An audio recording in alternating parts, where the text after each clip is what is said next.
Assalamualaikum warahmatullahi wabarakatuh.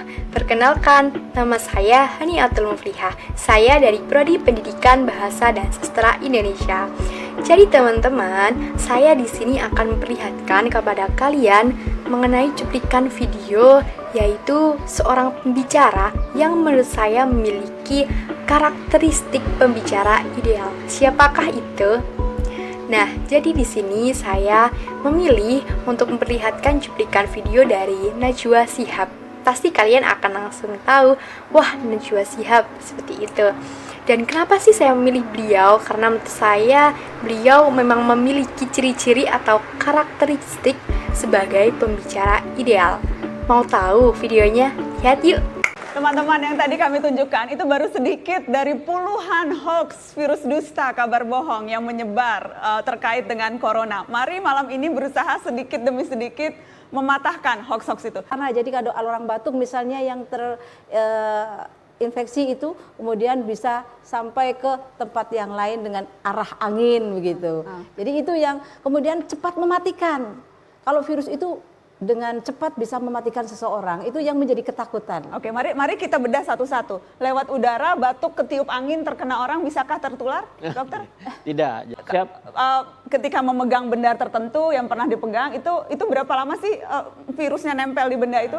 Kalau Teman-teman, setelah melihat cuplikan video yang telah saya perlihatkan kepada teman-teman, apakah kalian juga sependapat dengan saya?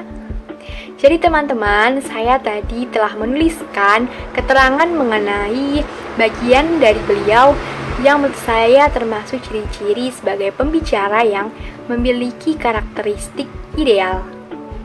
Jadi teman-teman, yang pertama tadi saya telah menuliskan dapat memilih topik dan menguasai pendengar. Kenapa? Karena ketika itu memang sedang ramai-ramainya mengenai wabah COVID-19, yaitu hoax yang sangat merajalela, sehingga pendengar atau penonton pasti akan sangat penasaran, sehingga pemilihan topik itu sangat tepat sekali untuk dibicarakan. Kemudian beliau juga menguasai pendengar, yaitu seperti kalimat atau kata-kata mari teman-teman, sehingga pendengar atau penonton tambah fokus untuk mendengarkan pembicaraan tersebut.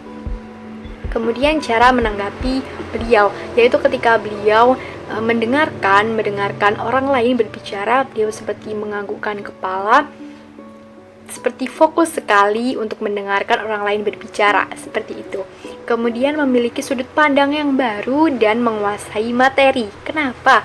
Karena beliau membuat pertanyaan yang mungkin orang lain tidak akan berpikir tentang pertanyaan tersebut kepada seorang dokter, sehingga pendengar sangat penasaran dan juga ingin mengetahui jawaban dari si dokter tersebut.